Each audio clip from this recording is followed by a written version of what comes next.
An balma lamɛnnikɛlaw aw salam aleikum aw tulo bɛ arajo Bamako 24 de kan na ka bɔ Mali kɔnɔ na minnu bɛ k'an lamɛn jamana fan o fan jamana kɔnɔ ni jamana kɔ kan k'aw bɛɛ lajɛlen fo ni k'aw ko ɲuman dɔn. Aw sɔgɔlen b'aw ka arajo Mandi la Bamako 24 min bɛ yen n'a bɛ kunnafoni latɛmɛ aw bɛɛ lajɛlen tɔgɔ la diɲɛ ma don o don a balimakɛ n'aw denkɛ Abdulaye Kulibali fɛ k'a sɔrɔ ɲɛmaaba n'i y'a sɔrɔ bɛ tali ka Jeje Sare la ale bɛ ka baaraw bɛɛ lajɛlen jateminɛ k'aw fo ni k'aw ko ɲuman dɔn faso kɔnɔ ni faso kɔ kan. Dɔ yɛrɛ taw ma k'aw sigi ni k'aw ka kunnafoni ma kɔnɔ kunnafoni ni dalilu don tiɲɛ ni Ala ye siran ye kan kunnafoni gɛrɛgɛrɛ anw sigilen filɛ kɛnɛ kan. O de kan ka bɛn bi kunnafoniw lase waati ma bi ye juma ye bi juma bɛnnen bɛ nanzara san kalo 10 ye octobre kalo bi ye tile 21 ka bɛn 2022 san ma. Farafin kalo min n'o ye mawuludu kalo ye an ma ladɔnna k'a fɔ bi o tile 24 ye jace la san kalo 3 don hijira san 1444 sanu dugawu de bɛ kɛ Ala k'a ɲɛ ka d'a ma. Bakuruba fɔla bi kunnafoniw filɛ k'aw ladɔnna k'a fɔ kunun o CNT ma olu ni kiri minisiri ye ɲɔgɔn ye kɛ ka se ka sariya dɔw kɔni sigi sen nka o ko kɛra cogo jumɛn kunnafoni ɲɛfɔli ko la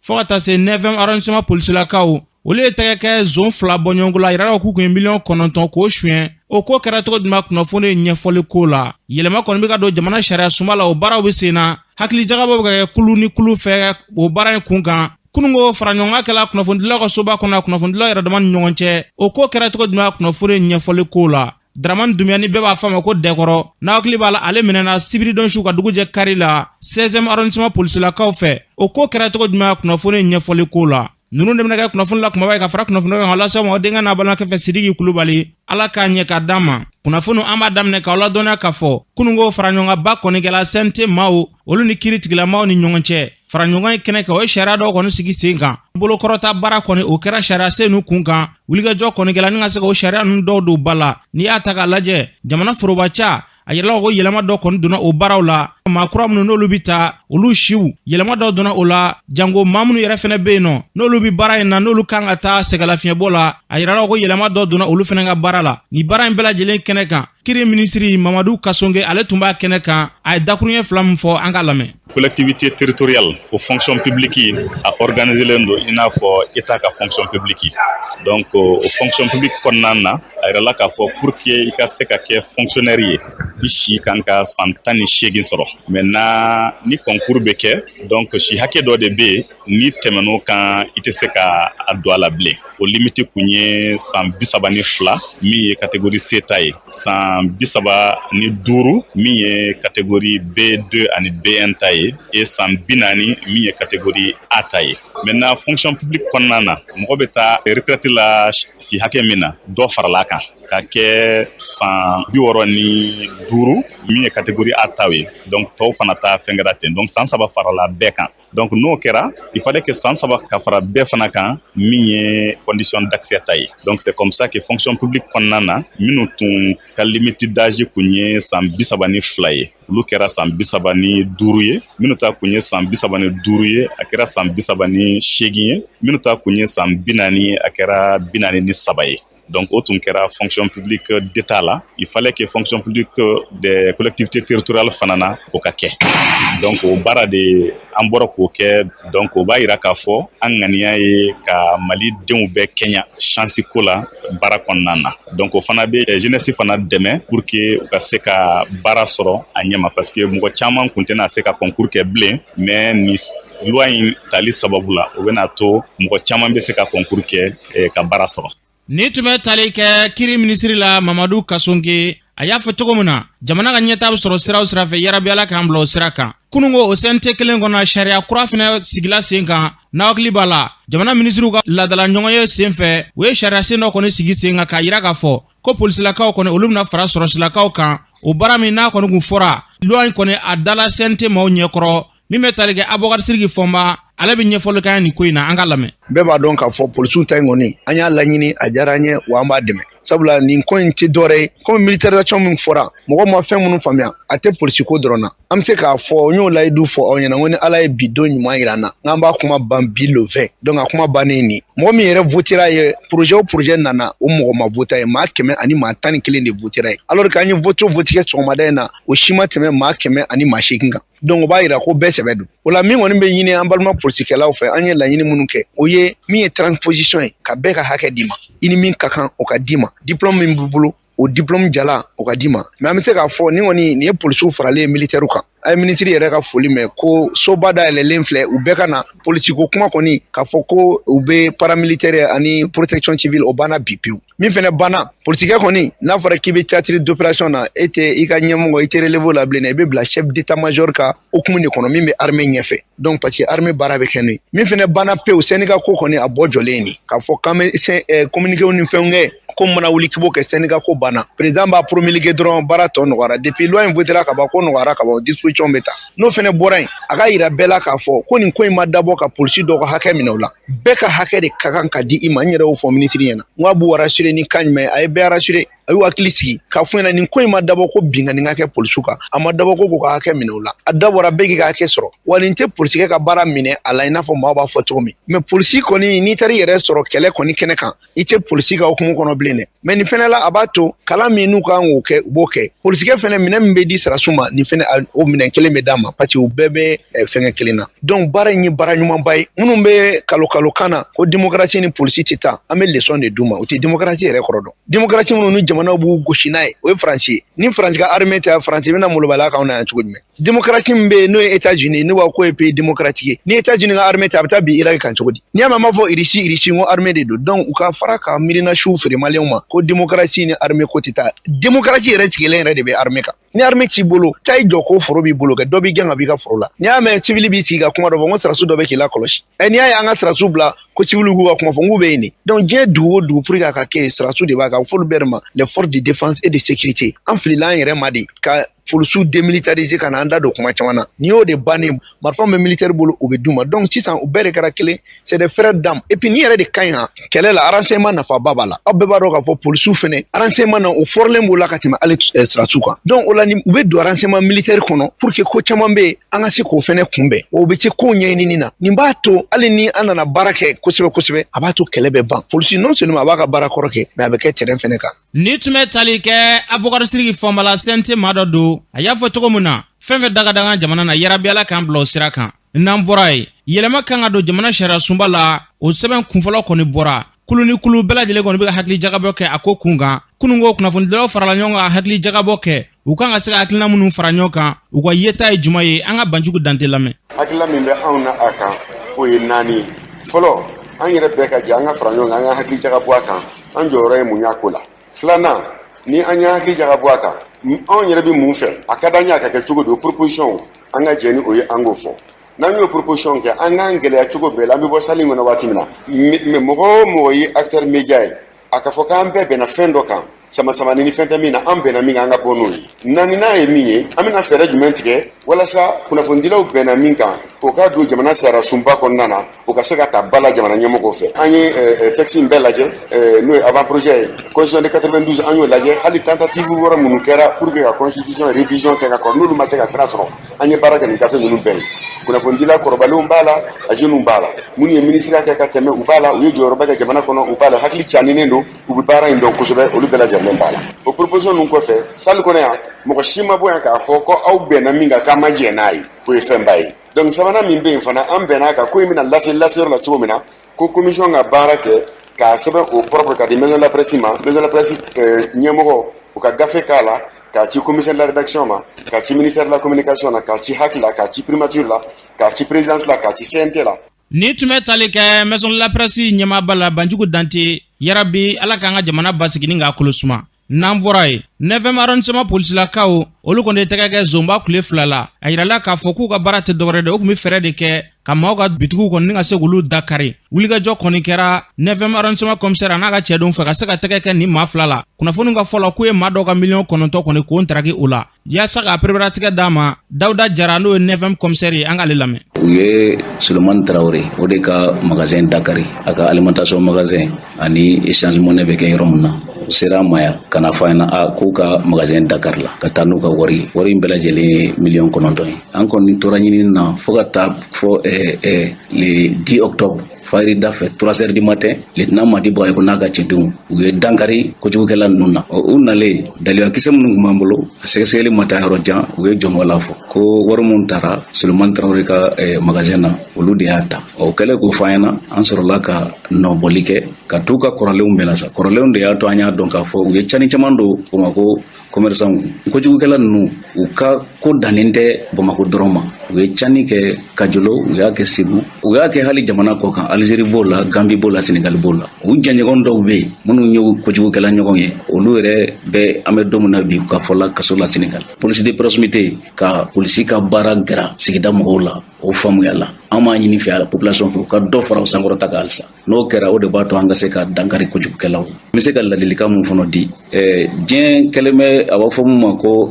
planète kelen maaw sɔgɔlen bɛ dugu sɔgɔlen bɛ ka bila ɲɔgɔn na jamanaw sɔgɔlen bɛ ka bila ɲɔgɔn na ko dɔw tun bɛ an tun b'a kɛ fɔlɔ fɛn tɛ bɔ a la baasi t'a la mais sisan an ka wari baarakɛlaw an ka commerçant baw kan k'a dɔn u kan ka taabolo dɔw yɛlɛma o fana ye an ka baara ye an ka police de proximité kɔnɔ k'o ɲɛf'u ɲɛna wari bila yɔrɔ sugu dɔw bɛ yen hali i ka employé u bɛɛ man ka bɔ a kalama wari ba sugu dɔw bɛ yen a man ka mɛn i ka magasin kɔnɔ n'i ma a lase wari marayɔrɔ la n'o ye banquew ye. Ni tun bɛ tali kɛ 9e arrondissement commissaire ka seerew la Dawuda Jara y'a fɔ cogo min na yarabi Ala ka ni faamuya ɲuman di an bɛɛ lajɛlen kelen kelen ma n'an bɔra ye Sibiridon su ka dugu jɛ kari la 16e arrondissement commissaire ale n'a ka cɛdenw olu ye tɛgɛ kɛ Dramane Dumbuya dɛkɔrɔ la kunnafoni ka fɔ la a jigitɔ ka bɔ dɛkɔrɔbugu la u kɔni y'a koro Sesika terrain fanfɛla la ka se ka tɛgɛ kɛ ni maa kofɔlen na kunnafoniya ka fɔ la ko maa caman kɔni ka damakasi sɛbɛn tun bɛ ni maa kofɔlen kama k'a tun ye maa caman kɔni ka wari kɔni k'o ŋanamu ko maa dɔ yɛrɛ tun bɛ yen nɔ ale ka $29,000 k'o bɛɛ lajɛlen kɔni minɛna a la yaasa ka prébaratigɛ d'a ma 16e arrondissement commissaire n'o bɛ tali kɛ Yaya Ɲambele la an k'ale ka seerew lamɛn. Ne tɔgɔ Yaya Ɲambele ye commissaire principal des policiers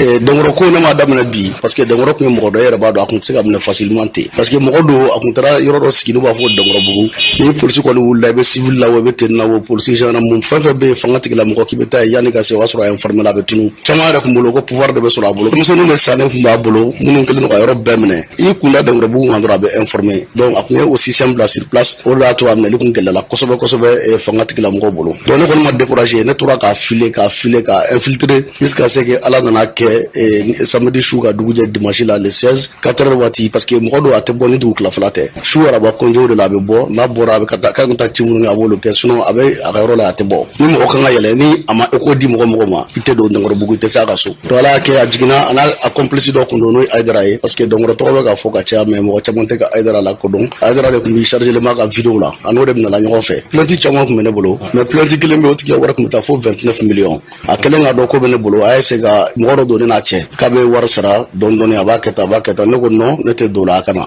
donc n'a minɛlen fana a ye proposition caman kɛ moi je n'ai pas accepté parce que ne b'a dɔn hali n'o kelen ka wari tun dira 29 millions a su Dɔngɔrɔ tun bɛ ko bɛɛ k'a b'o di o tun tɛ Dɔngɔrɔ ko ban plainte ka ca plainte tun tɛ ne kelen fɛ yen polisi so tɛ yen bi Bamakɔ kɔnɔ gendarmerie tɛ yen bi Bamakɔ kɔnɔ plainte tun tɛ yɔrɔ min na Dɔngɔrɔ contre la a y'a tenté k'an corrompu a ye mobile proposé a ye wari proposé ne ko non ni ne ye mobile minɛ ka don a kɔnɔ ɲugu bɛ don yɛrɛ la Dɔngɔrɔ ni ne ye ka wari minɛ ka dun ɲugu bɛ don yɛrɛ la parce que il faut voir plainte minnu bɛ ko ka ca kojugu ko ka ca wa san joli i bɛ réseaux sociaux kan i bɛ ka kuma fɔ i bɛ ka mɔgɔ escroquer en complicité avec certains vidéomans bɛɛ ɲɛna mɔgɔ si i n'a fɔ fɛn tɛ se ka k'ale la tilala ka taa yɔrɔ sigi tuguni ko Dɔngɔrɔbugu ko mɔgɔ tɛ se yen o bɛ i n'a fɔ un territoire dans un territoire o bɛ se ka kɛ cogo di tenutigiw bɛ yan jamana ɲɛmɔgɔw bɛ yan ka t'i sigi ko fɛn tɛ se ka kɛ na donc olu bɛɛ de dimiya tun bɛ ne yɛrɛ la foyi tɛ Dɔngɔrɔ bolo fɛnɲɛnamani kumabali tɛ tiɲɛ ye an taalen yan ne ka perquisition daminɛ n ye kuma fɔlɔ min fɔ Dɔngɔrɔ ye n ko Dɔngɔrɔ i ka fɛnɲɛnamani kumabali bɛ min donc an donna a ka cɛso kɔnɔ fɛn minnu bɛ yen an y'u bɛɛ sɛnsi yiri mɔgɔninw b'a la wa mais sɛbɛnden minnu di mɔgɔ ma an y'a bɛɛ ta ka na kolonkisɛ sɛfan fɛn fɛn bɛ yen n'a tun bɛ baara kɛ n'a ka mɔgɔw escroquer an nana n'a bɛɛ ye wa bɛɛ présentement a bɛɛ bilala ka taa tribunal la foyi tɛ Dɔngɔrɔ bolo fɛnɲɛnamani kumabali tiɲɛ tɛ montage de tun don nin ko in tɛna dossier tɛna dan dɔrɔn Dɔngɔrɔ ni Aïdara dɔrɔn na ni vidéoman caman bɛna interpeller plainte bɛ ka na hali bi parce que hali kalo kelen baara tɛ nin plainte ban mɔgɔw bɛ ka na an sera ka minnu lamɛn temps kɔnɔ délai garde à vue kɔnɔ an y'o bɛɛ kɛ an y'olu bila ka di procureur ma hali sisan mɔgɔw bɛ ka na donc ni mɔgɔw nana an bɛ continuer k'u lamɛn an b'o kɛ PV active de ye Dɔngɔrɔ peut-être que a bɛ sɔn ka taa yɛrɛ sɔrɔ fo mandat 200 mandat 300 la dɛ nin ko la Dɔngɔrɔ a bɛ MCA la mandat dara kan a bɛ MCA la. Ni tun bɛ tali kɛ 16e arrondissement commissaire la Yaya Ɲambele u y'a fɔ cogo min na yarabi ala k'an ka jamana basigi ni ka kolosuma n'an bɔra ye lakɔli karamɔgɔ olu ka article 39 u kɔni y'a yira k'a fɔ ko ɲinɛ kɛmɛ olu kɔ k'u kɔni bɛna jateminɛ kɔni kɛ ko ni gouvernement kɔni ma wulikajɔ kɔni ta ni ka se ka kɔfilɛ kɛ olu ka gɛlɛyaw la k'u y'a bila da kɔnɔ k'u bɛna ta o la dɛ u ka syndicat dɔw n'o bɛ tali kɛ Mamadu Jakite fo ka taa se Mamadu Jalo an k'olu ka siraw lamɛn. An bɛ an ka mɔgɔw de laɲini donc ka information d'u ma kɛlɛ bilala dakun min na ni gouvernement ma wele ka fɛɛrɛ ɲini a la donc an bɛ tila ka kɛlɛ ta o dakun kelen na an b'o de nɔfɛ sisan min ye sarako ye an ka bila an ka minɛn kɔnɔ min y'an ka hakɛ u ka d'an ma sara sira fɛ an b'a fɔ fɛn ka d'an ma an tɛ min t'an ka hakɛ ye mais min y'an ka hakɛ u ka d'an ma o kɔfɛ école-maître fana ka bonya. Kɛlɛ man jan parce que an filɛ ka na labɛn min sabati nin kɛlɛ ka janya a n'a ka surunya a dépendant bɛ jamana ɲɛmɔgɔw de la jamana denw y'a fɔ an ye cogo min na k'a fɔ ko maître aw ye min kɛ nin ye fasoden ɲumanya ye sɔrɔdasiw yɛrɛ ministre ye u ka déclaration kɛ k'aw ye min kɛ nin ye ko nin ye fasoden ɲumanya ye n'o ye tiɲɛ ye est-ce que janvier ni bi cɛ olu tun man kan ka anw wele wa. Ni tun bɛ tali kɛ lakɔli karamɔgɔ olu ka syndicat dɔw la Mamadu Jakite fo ka taa se Mamadu Jalo ma u y'a fɔ cogo min na fɛn bɛ da ka da an ka jamana na yarabi ala k'an bila o sira kan n'an bɔra ye an ka jamana engrais ko n'aw hakili b'a la gɛlɛya mun ye cikɛlaw sɔrɔ ɲinɛ san kɔnɔna na wulikajɔ kɔni bɛ ka kɛ jamana ɲɛmaaw fɛ kɛrɛnkɛrɛnna kulu min bɛ n'olu ka baara ɲɛsinnen bɛ engrais ko ma o ye wulikajɔ kɔni ta ni ka se ka taa premier ministre fɛ yen nɔ kununko a kun tɛ dɔwɛrɛ dɛ n'i kɔnna ka sɔmi ɲɛnamini na i bɛ kɔn ka sozoro gɛlɛya mun n'o ye maaw sɔrɔ ɲinɛ yaasa san wɛrɛ o gɛlɛya kana na maaw sɔrɔ fɛɛrɛ kɔni bɛ ka tigɛ ka se ka engrais ko kɔni k'a sigi sen kelen kan a kɛnɛ in kan Yusuf Kulubali ale ye kulu in ɲɛmaa ye an k'ale lamɛn. An y'a ɲini ka premier ministre ye pour que an ka sigi an ka masala an ka dɔ fɔ Mali nɔgɔko kan min bɛ kɛ sababu ye k'an ka cikɛlaw lafiya an y'a ɲini ka na o de masala sigi an nana a y'an bisimila an ye fɛn fɛn fɔ a y'a bɛɛ lajɛlen mɛn a ye a ka technicienw bila an kɛrɛfɛ olu yɛrɛ fana ye lamɛnli kɛ an y'an da don gɛlɛya minnu y'an sɔrɔ salon an y'a yira k'a fɔ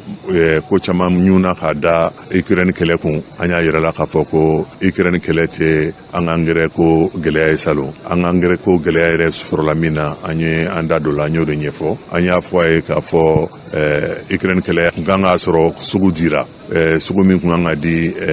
depuis mois de septembre octobre la o nana di janvier o dun y'a sɔrɔ Ukraine kɛlɛ kun ma daminɛ donc retard tar'o la an y'a ɲini a fɛ a k'a da don kow la pour que ne sugu minnu bɛ tila sugu ka tila waati la minnu bɛ taa nɔgɔ ɲini kɛnɛ kan olu ka taa nɔgɔ ɲini na k'a sɔrɔ sugu ma gɛlɛya o kɛra fɔlɔ ye filanan kɛra min ye an y'an da don sarali kow la an y'a yira k'a fɔ Mali la min ye saraliw ka suma sarali dɔw ye kalo 8 ye sarali dɔw bɛ yen n'o ye subvention yɛrɛ saraliw ye don t'o la n'Ala ye nɔgɔya kɛ don min o bɛ sara o don n'a fɔra jagokɛla ye k'a ka jagofɛn don juru la k'a sigi waati t'a dɔn a yɛrɛ t'a dɔn a bɛ waati kelen min ma kɔnɔ an y'a jateminɛ o ye gɛlɛya ye an da donn'o la an y'a yira fana k'a fɔ mɔgɔ dɔw bɛ yen minnu yɛrɛ ka baara ye nɔgɔ baara in ye n'i y'a pan olu kunna i bɛ taa ni ka segin caman kɛ an hakili la o y'an sɔrɔ salon mɔgɔ kura caman nana an tɛ se k'a fɔ da ka tugu mɔgɔ kuraw ɲɛ mais ni mɔgɔ kura min nana a ka ɲi i k'o bolo lajɛ yanni i k'a bɛɛ cɛ k'a d'o ma parce que n'o dɛsɛra a gɛlɛya tɛ se ka dilan kɔfɛ an y'a ɲini mɔgɔ kura minnu bɛ yen u bɛ jamana ka baara de la u dahirimɛ de bɛ nin baara in na u sigilen bɛ ka sugu makɔnɔ malidenw don kun si t'a la sugu ka pan u kunna donc an y'o fana laɲini kɛ ni sugu bɛ tila a ka tila jɛlenya kan minisiri ye hakilasigi kuma fɔ an ye hakilina ɲuman minnu b'an bolo min bɛ se ka a ko nɔgɔya an b'o d'u ma mais décision olu de ta ye. Ni tun bɛ tali kɛ Yusufu Kulubali la kɛrɛnkɛrɛnnenya kulu minnu ka baara ɲɛsinnen bɛ nɔgɔ ko ɲɛnabɔliw ma u y'a fɔ cogo min na yarabi ala k'an ka jamana basigi ni k'a kolosuma n'an bɔra ye kayikaw fɛ yen nɔ u ka kɛnɛyaso min tɔgɔ dalen bɛ Fuseni Daw a yirala k'a fɔ kɛnɛyaso in kɔni kɔnɔ bi gɛlɛya caman de bɛ yen o b'a baarakɛlaw kan dɛ u y'a yira k'a fɔ ko n'i y'a ta k'a lajɛ ko saniya kɔni ko o kan ka daminɛ kɛnɛyaso la ko nka olu ka kɛnɛyaso kɔni k'a nɔgɔlen bɛ wa minɛn caman bɛ yen nɔ olu gɛlɛya de b'u kan kɛnɛyaso in kɔnɔna na kɛnɛyaso kɔni tiɲɛni caman de bɛ yen nɔ an ka baarakɛla dɔw ka siraw lamɛn. An bɛ baara kɛ ni minɛn minnu ye dɔgɔtɔrɔso baara gɛlɛyara ni kɔsa in na tɛ an ka wulikajɔw kɛ minisiri yɛrɛ ka wuli ka n'an fɛ yen kayika bɛɛ ka laɲini ka kɛ k'a fɔ ko ka directeur in wuli kabini minisiri bɛ yan minisiri taara bi an bɛna kalo 4 sɔrɔ taama minɛ sisi ma bɔ an ye lasigi fɛn fɛn kɛra laɲini y'o de komi syndicat ka wuli k'a fɔ ko ka karisa bɔ a place la o tɛ syndicat baara ye an b'an ka droit ɲini an bɛ baarakɛlaw ka intérêt défend bi an ka dɔgɔtɔrɔso direction bɛ tagali mun kɛ tribunal ni pôle économique la o t'o kɛ baara la hali sa o direction kelen de b'an kunna yan biki pour que ka biki sɔrɔ an ye kalo kɛ yan hali biki tɛ se ka di mɔgɔ ma dɔgɔtɔrɔso bi kabini nin kalo in jɔra safinɛ ma di mɔgɔ ma ka dɔgɔtɔrɔso ko an bɛ furakɛli kɛ ko jɛya de bɛ mɔgɔw ka kɛnɛya sabati bi an ka kɛnɛya an ɲɛ tɛ sabati cogo t'a la o dɔgɔtɔrɔso laboratoire a bɛ dɔgɔkun 2 bɔ bi fɛn min yɛrɛ ye jolita ɲɛnama ye hali mun ye vidali simple ye o tɛ se ka kɛ dɔgɔtɔrɔso in kɔnɔ joli ka hakɛ lajɛ taux d'hémoglobine bi a tɛ se ka kɛ dɔgɔtɔrɔso in na numération kuma t'o la donc dɔgɔtɔrɔso in tɛ se ka baara kɛ teliya la foyi la an y'a fu ɲɛna ka dɛsɛ k'u kana ɲaman cɛ finalement an bɛ fini ko an b'a dulon nɛgɛjuru la sɔgɔnɔ yan sɔgɔnɔna min fana don fiɲɛ tɛ don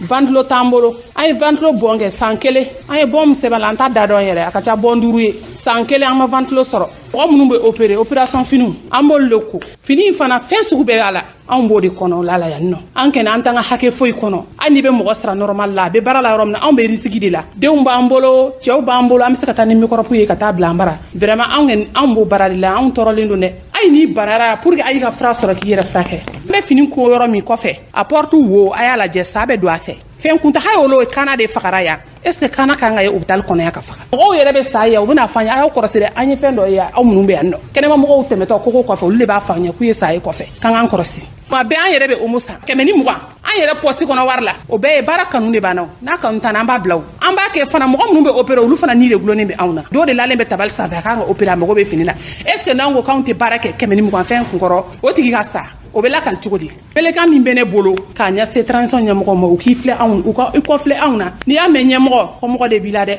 anw salen don dɛ anw t'an ka hakɛ si kɔnɔ an b'a ɲini Asimi n'a ka mɔgɔw fɛ u k'i kɔfilɛ anw na u k'i kɔfilɛ Kayi la Kayi sɛgɛnna dɛ Kayi sɛgɛnna an ye kɛlɛ kɛ ka fɛn bɛɛ kɛ ka ban an t'a dɔn fɛn de b'a kɔrɔ Ala de b'a ɲalo wa a y'a ɲini Ala fɛ halisa Ala ka tiɲɛ dɛmɛ anw tɛ nkalon da mɔgɔ si la Fuseni Daw gɛlɛyaba ye administration gɛlɛya ye administration ni baarakɛlaw ni ɲɔgɔn cɛ gɛlɛya ka bon kosɛbɛ hôpital bɛ ambulance ta bi ka taa banabaatɔ bila INPS la ka scanner kɛ u bɛ ambulance bila bi ka mɔgɔ ta a bɛ taa dialyse kɛ dugu kɔnɔ clinique la ayiwa nous on s'est posé la question a ko bɛ gɛlɛya dɔɔni ne yɛlɛma ma don hôpital ko la so de cilen don sanfɛ ji bɛ suru salle 1 salle 2 fo salle 3 kɔnɔ ji bɛ suru muso dalen kan chaque fois san nana ji bɛ suru muso dalen kan tabali minnu bɛ an deli ka fɔ tabali nin si tɛ bi k'a fɔ ko tabali muso bɛ se ka jigin a kan normalement pour que ka se ka muso jigin a kan f'i ka se ka mɔgɔ de sɔrɔ sisan o ka jɔ tabali ninnu kɛrɛfɛ muso kana bin donc o tabali tɛ anw bolo bi k'a fɔ ko voilà une table confortable la muso bɛ se ka jigin a kan ni hɛrɛ o tɛ anw fɛ yan ni caman bɛ i bɛ biriki don liw kɔrɔ pour que banabaatɔ ka dali kan sisan i bɛ biriki don a kɔrɔ i bɛ kabakuru don a kɔrɔ i bɛ papier don a kɔrɔ i bɛ kalaw don a kɔrɔ pour que mɔgɔw bɛ se ka da. Ni tun bɛ tali kɛ hôpital Fuseni Daw la Kayi o baarakɛlaw ka seereyaw la u y'a fɔ cogoya mun na yarabi Ala ka basigi ni keleya nati an ka jamana kɔnɔ n'an bɔra ye tarata do Gawo sifinnakaw kɛrɛnkɛrɛnnenya Gawkaw u ye wulikajɔ kɔni ta ni ka se ka taa u ka gouverneur fɛ yen ka se ka taa sɛbɛnfura kɔni d'u ma gɛlɛya min bɛ Gawkaw da la bi a kun ye jumɛn ye u ka kumalasela bɛ tali kɛ Amadu Sumana an k'ale lamɛn. An dusukasilen don sabula an tɔɔrɔlen don an dusukasilen don an tɔɔrɔlen don ka da mun kan tuma bɛɛ mɔgɔw de bɛ latunu yan nɔ tuma bɛɛ mɔgɔw de bɛ faga yan nɔ tuma bɛɛ mɔgɔw de bolofɛn bɛ daraki u bolo u sɛgɛnnen kɔfɛ baara la waati ni waati fɛnɛ an b'a jateminɛ k'a fɔ vraiment sonyɛniw bɛ kɛ an fɛ yan donc an y'a ye k'a fɔ o ko min n'o bɛ sen na depuis ni san 2012 vraiment a sera ban ye ten a sera ban ye maa kelen tɛ se ka ban a sera ban ye jamana kɔnɔdenw kelen tɛ se ka ban a sera ban ye an ka jamana ɲɛmɔgɔw kelen tɛ se ka ban f'an bɛɛ de ka fara ɲɔgɔn kan an bolo di ɲɔgɔn ma o de kama an ye sɛbɛn kɛrɛnkɛrɛn bi sɛbɛn min kɔnɔ an y'a ɲini an ka ɲɛmɔgɔw fɛ damara Mali ɲɛmaaba yɛrɛ n'o ye colonel Asimi Goyita ka na se fo an ka gouverneur ma vraiment u ka taabolo ta taabolo minnu b'a to Gawodenw bɛɛ lajɛlen bɛ se ka lakana o taabolo dɔw ye mun ye an y'a ɲini n ko maa minnu bɛ yala ni marifa dugu kɔnɔna la u k'a ɲini u k'o senna sumaya maa minnu bɛ yala ni mobili minnu n'olu de bɛ kɛ tiɲɛnikɛ mobiliw ye u k'a ɲini ka olu fana senna sumaya ani fana an y'a ɲini u fɛ vraiment Gawo yɛrɛ lamini bɛɛ lajɛlen waati dɔ kɛra u kun ye dingɛ dɔ sen a la dingɛ min n'a kun kɛra sababu ye tiɲɛnikɛla hali n'i kun donna i bolo kun bɛ gɛlɛya donc an y'a ɲini dingɛ ninnu datura u ka dingɛ ninnu dayɛlɛ an ma dɔ wɛrɛ ɲini Gawo ka lakana mɔgɔw ka balo basigi la mɔgɔw ka balo hakilisigi la mɔgɔw ka balo comme on a la an ka laɲiniw kɔnɔna la n'o ye jamana yɛrɛ ka ɲɛtaa ye maa kelen an ma ɲini maliden fɛnɛ bɛɛ lajɛlen fɛ an bɛɛ ka jan an bolo ɲɔgɔn ma sabula jamana in bɔ nɔgɔ la a tɛ maa kelen bolo.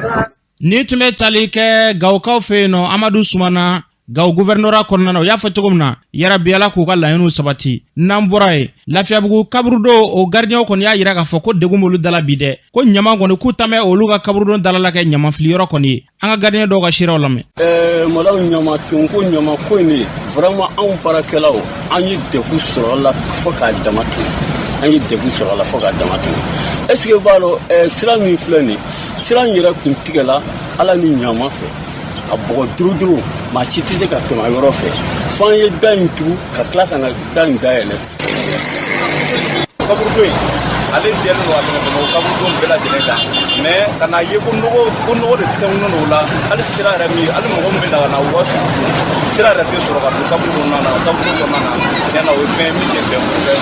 ɲama ko de a y'an tɔɔrɔ yɛrɛ de hali ni ɲama yɛrɛ da bɛ se kuri da bɛ se ka bɔ yɔrɔ wɛrɛ la ka kaburudon yɛrɛ dalala to yen pour que an ka se ka lafiya o ka d'an ye fɛn bɛɛ lajɛlen. Ni tun bɛ tali kɛ lafiyabugu kaburudon baarakɛla dɔw ka siraw la u y'a fɔ cogo min na fɛɛrɛ ka tigɛ kaburudon dalala a ka se ka taa lakana cogoya min na yarabi ala k'u hakilinaw sabati n'an bɔra ye lujuratɔ olu tɔgɔla dɔw bɛ laɲɛnama octobre kalo kɔnɔna na a kɛnɛba kɔni sigila ni k'a kɛ ɲɛnajɛ belebele kɛnɛ in ka yen nɔ usumani karimu watara ale tun b'a kɛnɛ ka kuma min fɔ o filɛ. Ne nimisi wasalen don a ko la parce que lujuratɔw ka seko n'u ka dɔnko kɛnɛ o tɛ kɛnɛ gansan ye mɔgɔ hakili juru cannen de bɛ se ka koba kɛ bon an nana ye k'a fɔ ko mɔgɔw bɛ fɛn fɛn miiriya lujuratɔw kan y'a sɔrɔ o si tɛ mɔgɔ min don mɔgɔ fangamaw don mɔgɔ hakilimaw don mɔgɔ min don u bɛ fɛ ɲinɛ kana k'u kɔ an ka bɔ den kɛrɛfɛ la donc o kama ci bilana anw ma min kɛ an ko an tɛ se ka to kɔ nin ko la parce que maliyɛnw de don. Ni tun bɛ tali kɛ usumani karimu watara ale ka siraw la kɛnɛ in ka yan nɔ ministre délégué umaru jara ale fana tun b'a kɛnɛ kan kuma min fɔ o filɛ. maa o maa de près ou de loin n'u ye u bolo don u pɔsi kɔnɔ yaasa nin festival 4e édition in ka se ka kɛ an bɛ foli lase u bɛɛ lajɛlen ma kɛrɛnkɛrɛnnenya madame le ministre de la santé et du développement social n'a ka wulikajɔ n'a ka cɛsiri bi alhamdulilayi amélioration caman bɛ ka na lujuratɔw ka koɲɛ la donc hali ka dan loi min taara 2018 ni o y'a sɔrɔ a degré d'application tun bɛ tiroir kɔnɔ transition in de nana degré d'application ta k'a bila sen kan donc an bɛ dugawu kɛ a waleyali service kɔnɔ ala k'o nɔgɔya jamana ye jamanaden bɛɛ de maliyɛn maa miliyɔn 20 ni kɔ an si ma fisa ni si ye an bɛɛ lajɛlen maliyɛn de donc k'a fɔ ko ala ye maa minnu fanga dɔgɔya k'a sababu kɛ lujura ye k'u bɛ kɛ ɲugutɔfɛn ye ou bien k'u kɛ den kɛrɛfɛ a ye ni ala sɔnn'a ma an ka wulikajɔ n'an ka cɛsiri o de ye yaasa u ka condition bɛ se ka améliorer cogo min na o hukumu kɔnɔna na anw ka département ye an y'o de fɔ n'o ye département de la santé et du développement social ye ale ye ɲɛnɛmaya yɛrɛ nin de donc ko in bɛɛ lajɛlen ni madame le ministre ka ɲɛmɔgɔ ye ni ala sɔnn'a ma on reste engagé an balimaw côté la an bɛ se k'u ka condition améliorer cogo min na. Ni tun bɛ tali kɛ ministre umaru jara la u y'a fɔ cogo min na si ma fisa ni si ye bɛɛ lajɛlen ka bila i ka hakɛ kɔnɔ yarabi ala k'o hakilinaw sabati n'an bɔra ye an ka jamana kɔnɔ dunan ni jatigiya ye jumɛn de ye maa dɔ bɛ hakilina fɔ jatigiya yɛrɛ kan an k'o lamɛn. Jatigiya ye min ye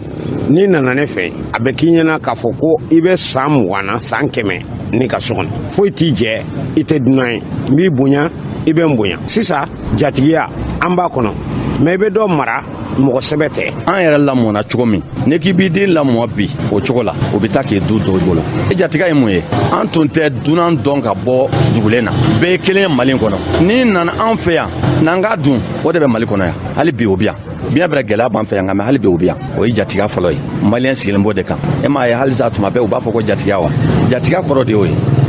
i ye baara kɛ i ma baara kɛ yan n'i taara sɔrɔ mɔgɔ bɛ ka dumuni kɛ u b'i wele karisa n'an ka dumuni kɛ mɛ o tɛ yɔrɔ dɔ la n'i bɔra mali da fɛ i b'a dɔn min bɛ yen a bɛ don bulon kɔnɔ a bɛ siyɔrɔ sɔrɔ dumuni bɛ bɔ so kɔnɔ a bɛ na d'a ma a tɛ mɔgɔ dɔn so kɔnɔ mɔgɔw b'a dɔn ani bɛ bulon kɔnɔ u bɛ tɛmɛ u b'a fɔ a b'u fo o de y'a to n'an ye mɔgɔ ye kɛnɛ ma an tɛ sɔn a ye o tuma jatigiya ka d'an ye dɛ an ye jatigi ɲɛnamaw de ye. mɔgɔ i bɛ kalo kelen kɛ adamaden ka bamakɔ yan a tɛ dumuni ko jate a tɛ ji ko jate a tɛ siyɔrɔ ko jate o ye jatigiya fɔlɔfɔlɔ ye o wagati la an tun bɛ baarakɛden wele yan a ye na dumuni kɛ a bɛ ɲininka ye wala ko sogo b'a la yala an bɛ bi min na o bɛ kɛ yan o tɛ yen donc ni sɔrɔ dɔgɔyara mɔgɔ tɛ hinɛ ɲɔgɔn na. Ni tun bɛ tali kɛ maa dɔw ka seereya la a fɔla cogo min na yarabi ala k'an to jatigiya la n'an bɔra ye an ka jamana kɔnɔ a yirala k'a fɔ an ka laadala fini minnu bɛ yen geseda baara ko a bɛ ka nɔgɔya an ka jamana kɔnɔna na an ka maa dɔw ka seereya la mɛ gese yɛrɛ ye jumɛn.